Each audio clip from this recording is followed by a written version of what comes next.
What's up everyone and welcome back to the World History Channel. Before we begin, please hit the subscribe button today. Let's get started. France's angel of assassination's murder of a hero brought France to its knees. Most anyone with a perfunctory knowledge of world history knows about the French Revolution. The 10-year upheaval in France started in 1789 and was inspired by the American Revolution. It heralded egalitarianism, liberty, and brotherhood for all. But the average person may not be familiar with Charlotte Corday and the role she played in the French Revolution. Who is Charlotte Corday? History has labeled her the angel of assassination, and she is known to most casual students of history as the aristocrat who murdered French Revolution leader Jean-Paul Marat in his bathtub. Marat's death is most famously depicted in Jacques-Louis David's painting The Death of Marat. Casual historians would label Corday's act as a tragic setback for the revolutionary cause in France at the time. But diving deeper into the story of this educated young noblewoman reveals a fascinating and complex character in what is usually seen as black and white historical event. Here's everything your history teacher skimmed over in class about the cunning revolution assassin, Charlotte Corday. She essentially supported the same revolutionary ideals of the man she murdered. Charlotte Corday was born to a minor aristocratic French family from Normandy. An educated young woman, she was caught up in the fervor of the ideals of egalitarianism and liberty promoted by the French revolutionary movement. She supported the ideas the revolutionaries were fighting for, but as the cause pushed forward it split into opposing factions. Her identity as a minor aristocrat put her into contact with the Girondins, a political party during that supported disbanding the monarchy but resisted the violent spiral the revolution was headed in. The Girondins started as a part of the larger group of Jacobins, but eventually the two came to disagree on paths toward their shared goal of enlightenment and restoring power to the people of France. Jean-Paul Marat, the man she would assassinate, led the Jacobin movement. Corday believed Marat would be the downfall of the movement. Charlotte Corday was a proto-feminist who advocated for women's rights. Like other French revolutionary women, Corday was involved in demanding rights for women. It was an ideal time for the movement as the overall goals of the revolutionaries involved human rights in general. Though the term feminist had not yet been coined, Corday was certainly among those who could fit into a feminist prototype. It was Corday and other women with enthusiasm for female rights that would influence British author Mary Wollstonecraft. She wrote her powerful vindication of the rights of women during this time period. Her motive for murder was the greater good. Chief among Corday's reasons for murdering Marat was she feared France was descending into civil war. She believed such a conflict would lead to far too many casualties, including of the Girondin friends she already knew to be in hiding from the bloodthirsty Jacobins. Once caught and put on trial, Corday said that she killed one man to save 100,000 and hers was a politically calculated move to prevent a shift in the revolution. Little did she know the revolution was only beginning its reign of terror. She felt misunderstood after the assassination. Charlotte Corday was immediately captured and arrested following her murder of Jacobin leader Jean-Paul Marat. A large number of French people were furious, heartbroken, and horrified at her actions. Clearly, to their minds, Corday cared nothing whatsoever for the French people, since she murdered one of their greatest champions. She was written off as an aristocrat. Corday was devastated to be so misunderstood in her motives. Prior to her execution by guillotine, she wrote a long letter directed to the French people, in a last effort to explain and justify her actions. She may not have convinced anyone caught up in the fervor of the times, but history has shed light on the consequences of the extremism of the French Revolution. The murder weapon was a 6-inch kitchen knife. Originally, Corday had hoped to kill Marat in a public place, but she heard he was at home due to illness and wrote for an appointment to see him. He refused her twice until she wrote up a letter saying she would give up the name of Girondists Marat was especially hoping to find and kill. Marat had a serious skin condition, one which was temporarily relieved by soaking in a bathtub. He set up a desk over his bath so he could work while he soaked. When Corday was allowed in, she did as requested and told Marat what he wanted to know. He was pleased and proclaimed his intentions to kill those she'd just told him about. This propelled Corday into action. She pulled out a sharp 6-inch kitchen knife and stabbed him repeatedly in the chest. Horrified, Marat cried out, "Aidez-moi. Ma chère Amy, help me. My dear friend." He died quickly, and ironically, Marat was known for recommending the use of knives for revolutionaries to kill their aristocratic adversaries. Corday sat for her portrait hours before her execution. Despite impending execution, Charlotte Corday wanted a record of her appearance after she'd murdered Marat. Right after she was sentenced, only 4 days passed between her arrest and her execution. She asked permission from the court to have a portrait of herself commissioned. She claimed she wanted the portrait to provide evidence of her true self. Permission was granted, and artist and National Guard officer Jean-Jacques Hauer produced the portrait. She was more educated than the average woman. Charlotte Corday's family was of noble stock, but of modest means. Still, they managed to send her to a convent to receive an education. She had already received some education at home, but then spent 5 years at the Abbaye aux Dames in Normandy, where she received a first-rate academic education. An abnormal amount of time spent in education for the time period. Her writing, rhetoric, and analytical skills would come in handy as a revolutionary. Witnesses claim her decapitated head scowled when slapped. Charlotte Corday was sent to her execution on July 17, 1793. Her demeanor as she arrived at the scaffold was described as calm and collected, despite the efforts of Parisian fishwives hurling words and blows to her as she approached the executioner. The executioner was a moral man who didn't draw out the execution, but his assistant felt the affair needed more show. He picked up Corday's head and slapped it across the cheek. Witnesses stated that when Corday's face was slapped, it took on a look of fierce indignation. As for the executioner's assistant, he was convicted by the same tribunal that doomed Corday, and sentenced to 12 years in prison. Corday's corpse underwent a virginity test. As if Charlotte Corday's corpse had not already suffered enough indignities, her body was forced to undergo a virginity test. Rumors had spread around Paris that she had at least one lover in the city, and she was suspected of more. It was believed a woman thusly educated and violent must also be loose in her sexual morals. It would have provided further reason to vilify her. The test concluded Corday did indeed die a virgin. Corday's infamy provides historical perspective on the role of women in the revolution. Corday may have realized the significance of her actions, but she couldn't have known the longer implications they would have in history, especially in how women of the revolution would be viewed and the due they deserved. While longer-term successes in the women's movement in France would take much longer to enact, Corday's example of what an educated woman could accomplish and the passion she could exhibit for a cause would prove pivotal in the longer term. For example, no one had considered that a woman would be clever enough to plot and enact the brutal murder of a high-ranking and highly respected government official. It was not just that the act itself was so bold, it was the revelation that a woman could be the one to carry it out. The French Revolution remains one of the most turbulent and transformative periods in world history, a decade-long upheaval that began in 1789, inspired by the Enlightenment and the American Revolution. It promised liberty, equality, and fraternity, ideals that would reshape not only France but the entire Western world. Yet, amid the chaos of political factions, violent uprisings, and the rise of radical leaders, one woman's act of calculated violence would send shockwaves through the revolution and alter its course forever. Charlotte Corday, a young, educated noblewoman from Normandy, would become infamous as the angel of assassination, the woman who murdered Jean-Paul Marat, one of the revolution's most fervent and bloodthirsty leaders.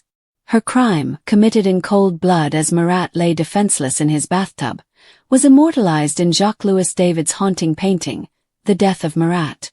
To casual observers, Corday's assassination of Marat might appear as a tragic setback for the revolutionary cause, a senseless act of violence by an aristocratic counter-revolutionary. But the truth is far more complex. Charlotte Corday was not a mindless reactionary. She was a woman of deep conviction, a proto-feminist who believed in the revolution's ideals but feared its descent into tyranny. She saw herself not as a murderer, but as a savior, one who killed a single man to spare thousands. Yet, in the end, her act did not halt the bloodshed. Instead, it accelerated the reign of terror, a period of unprecedented violence that would bring France to its knees. A noblewoman with revolutionary fervor. Charlotte Corday was born on July 27, 1768, into a minor aristocratic family in Normandy. Unlike many of her class, she was deeply sympathetic to the revolutionary cause, embracing the Enlightenment ideals of liberty and equality. Educated at the Abbaye aux Dames in Caen, she was exceptionally well-read for a woman of her time, immersed in the works of Rousseau, Voltaire, and other Enlightenment thinkers. Far from being a counter-revolutionary, Corday supported the revolution's initial goals: the abolition of feudal privileges, the establishment of a constitutional government, and the dismantling of the monarchy. However, as the revolution radicalized, she grew disillusioned with the increasing violence and extremism of the Jacobins, the faction led by figures like Maximilien Robespierre and Jean-Paul Marat. The revolution had fractured into competing factions, with the moderate Girondins, many of whom Corday admired, clashing with the radical Jacobins. The Girondins sought a more measured approach, fearing the unchecked bloodshed that the Jacobins championed. By 1793, the Jacobins had gained the upper hand, purging their rivals and instituting policies of mass executions. Corday, who had befriended several Girondins in Caen, saw the writing on the wall. She believed that Marat, a man who openly called for the execution of thousands, was leading France into civil war and ruin. In her mind, his death was not just justified, it was necessary. The assassination that shook a nation. On July 13, 1793, Charlotte Corday traveled to Paris with a single purpose: to kill Jean-Paul Marat. She had initially hoped to assassinate him in public, but upon learning that he was confined to his home due to a debilitating skin condition, likely dermatitis herpetiformis, which forced him to spend hours in a medicinal bath, she adjusted her plan. She wrote to Marat, requesting an audience under the pretense of providing information about Girondin fugitives in Normandy. Twice he refused. Undeterred, she wrote again, this time claiming she had critical intelligence on traitors to the revolution. This appeal worked. Marat, ever eager to root out his enemies, invited her into his home.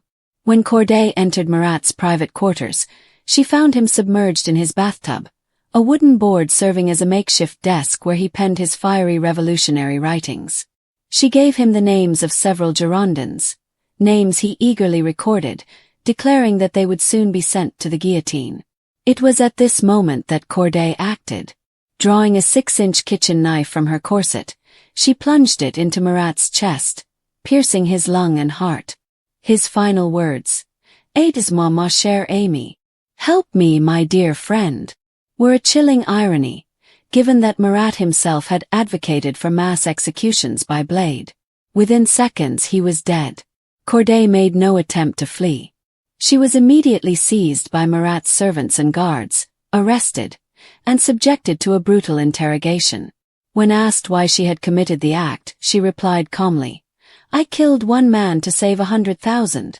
Trial, execution, and the birth of a martyr. Corday's trial was swift and merciless. The revolutionary tribunal, dominated by Jacobins, had no interest in her motives beyond painting her as an aristocratic conspirator. She was condemned to death by guillotine, scheduled just 4 days after her arrest. In those final days, Corday displayed remarkable composure.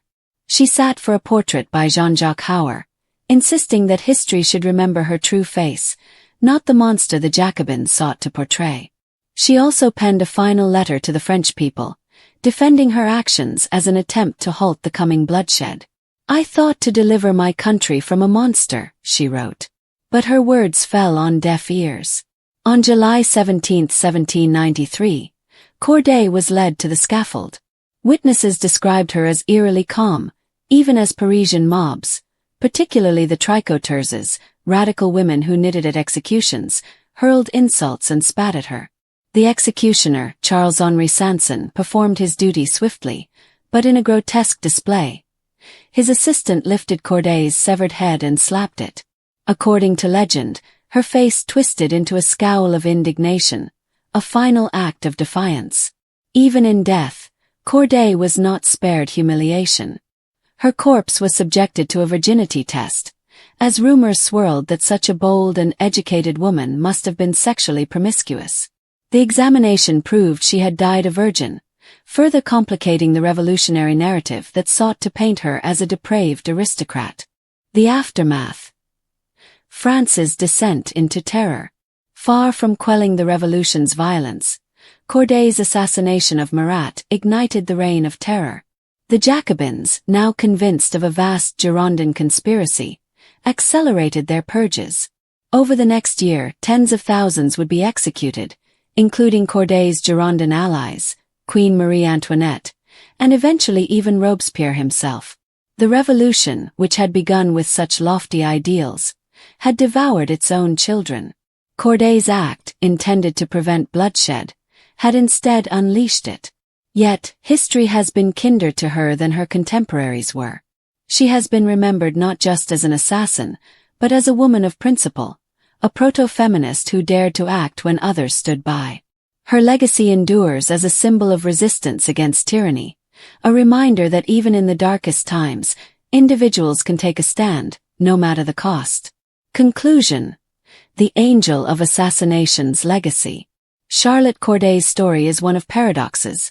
A noblewoman who believed in revolution, a killer who saw herself as a savior, a woman whose act of violence sought peace but instead brought greater horror. Her assassination of Marat did not save France. It plunged the nation deeper into chaos. Yet, in the long arc of history, she has emerged as a figure of fascination. A woman who, in a time when women had little political power, changed the course of a revolution with a single decisive stroke. France would recover, but not before the revolution had run its bloody course. And though Corday's name is often overshadowed by the giants of the era, Robespierre, Danton, Napoleon, her act remains one of the most dramatic and consequential moments of the period. She was, in the end, both assassin and martyr, a woman who brought a nation to its knees and whose story continues to captivate centuries later. One of many strange and unexplained mysteries of the world surrounds the sudden appearance of two children, a girl and a boy, who climbed out of a wolf pit or cave just outside the English village of Woolpit sometime in the 12th century. Not only were the children literally bright green, but they also wore strange clothes and spoke a language no one in Woolpit understood. This real-life mystery, which has long been part of English folklore, has baffled and intrigued historians, folklorists, science fiction devotees, and others for nearly 1,000 years. There are two near-contemporary accounts of the children of Woolpit. One comes from William of Newburgh's Historia Rerum Anglicarum, which was written sometime around the year 1189, and the other is Ralph of Coggeshall's Chronicum Anglicanum, which was written circa 1220. William of Newburgh, in particular, was skeptical of the tale but had heard about it from so many reputable sources that he decided he had to transcribe it. Ralph of Coggeshall, meanwhile, claimed he was told the story by the man who took the children in after they mysteriously appeared from the Woolpit cave. The two accounts have some details in common but differ in others. Whether the green children of Woolpit ever existed is a matter of opinion. Some believe the tale is just folklore, a made-up incident that was handed down from generation to generation. Others believe the story is based on an actual event, but that the accounts of what happened are not accurate. Then there are those who believe the Woolpit children existed, but that they weren't human. Here are some reports taken from the two near-contemporary accounts, along with various theories that have been posited in the hundreds of years since the mysterious appearance of the green children. The children's mysterious appearance is said to have occurred either during the reign of King Stephen or the reign of King Henry II. Photo. Wikimedia Commons. Wikimedia Commons. The children's mysterious appearance is said to have occurred either during the reign of King Stephen or the reign of King Henry II. According to William of Newburgh's account, the children's mysterious appearance occurred sometime during the reign of King Stephen, which was from 1135 to 1154. The children climbed out of what was known as a wolf pit or wolf ditch, which were built as animal traps. Newburgh wrote, "At harvest time, when the harvesters were busy in the fields gathering the crops, two children, a boy and a girl, emerged from these ditches. Their entire bodies were green, and they were wearing clothes of unusual color and unknown material. As they wandered bemused over the countryside, They were seized by the reapers and led to the village. There is no mention of the green children of Woolpit in the Anglo-Saxon Chronicles, however, which deals with English history up until the time of King Stephen's demise in 1154. Because this manuscript does describe other strange events in English history up to that point, the absence of any mention of the green children of Woolpit suggests their appearance may have occurred during the reign of King Henry II, 1154 to 1189, instead. Ralph of Coggeshall did not say when this mysterious appearance was supposed to have happened. He claimed he was told the story by a man named Richard de Conn. Little is known about Conn. He reportedly was a wealthy landowner at Wykes, and he may have been some sort of knight. He is said to have perished in or prior to 1188. Ralph of Coggeshall claimed Conn took in the green children after they were found. Symbol 044, 1708. Popular food brands that have been around longer than the rise and fall of Saturday morning cartoons. How Jet Set Radio became a forgotten icon. Facts about 90s lunchbox items that make us kinda miss. How The Office has secretly taken over the world. Why Bob Belcher is better than every other cartoon dad. Everything Twisters got right and wrong about Storm Chasers. The greatest live bands of all time. The weirdest ideas in history that somehow came true. The bright green history of Mountain Dew. According to the girl, the children came from a world called Martin's Land. Photo. Bog Bumper Wikimedia Commons CC BY 3.0. According to the girl, the children came from a world called Martin's Land. The girl eventually learned to speak English. Once she did, she explained that she and her brother came from a place she called Martin's or St. Martin's Land. According to William of Newburgh's account, the land was named for a saint venerated by the people who lived there. Martin's Land, everything and everyone was a bright green color, despite the fact that the sun never shone, the light instead being more like a misty twilight. The girl claimed that across a considerable river from St. Martin's Land the inhabitants could see a bright land. Both Ralph of Coggeshall and William of Newburgh assumed this would have been the land around Woolpit. Martin's Land was also said to be a Christian world, with churches. The girl's description has sparked many suggestions about where St. Martin's Land might be located. These have ranged from it being on another planet, to an underground world in the middle of the earth, to another village in England or Western Europe. In 1998, a researcher named Paul Harris published his theory about St. Martin's Land in Fortean Studies. His believed the children lived in or near the English village of Fornham St. Martin, hence the name St. Martin's Land. This village was only a few miles from Woolpit and was separated from it by the River Lark.